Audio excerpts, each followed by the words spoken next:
Welcome to the first week of the Home Sampler Stitch Along. Today we're going to work on the stem stitch. It's probably the most basic of all embroidery stitches. So this is the Home Sampler design, and I've traced it onto my fabric. I'm using Moda Crackle. This is the linen color, but it comes in a multitude of colors.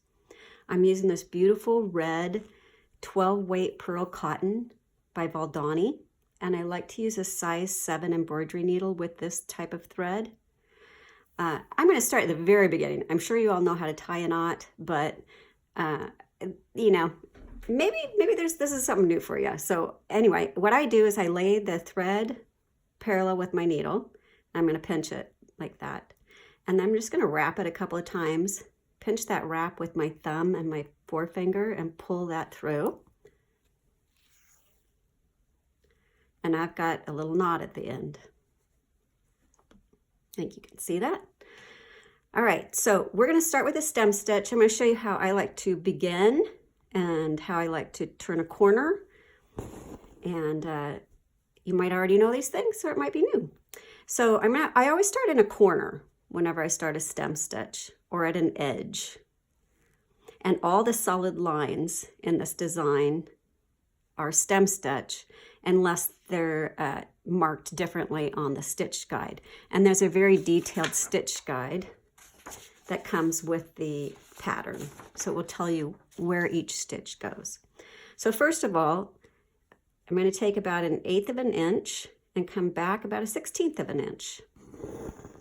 And I'm always going to carry the thread on the same side. Usually I don't use a hoop or a frame at all. I just hold it in my hands, but for the purposes of this video, I thought this would be easier to see. My stitches are about 1/16 inch long.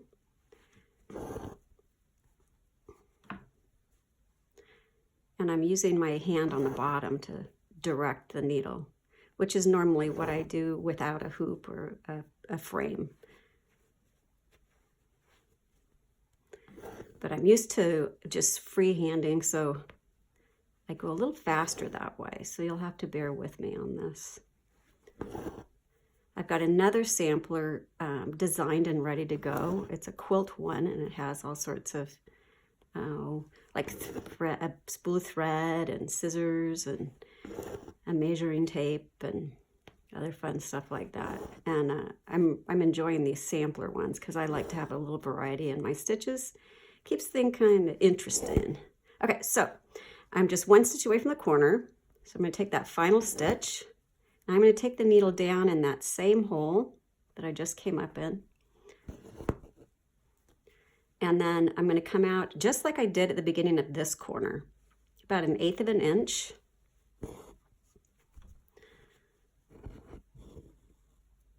And I'm going to go back to that beginning corner, and I'm going to take that 1/16 of an inch.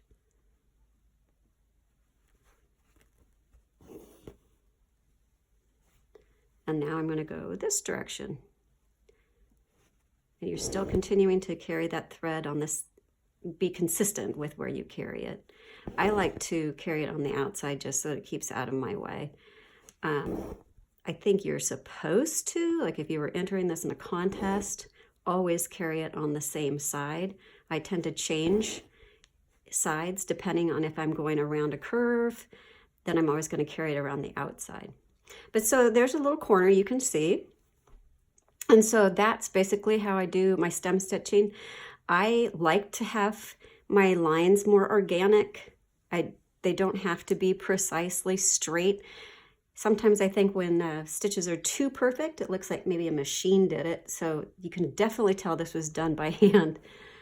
All right, so next week we will go over another stitch.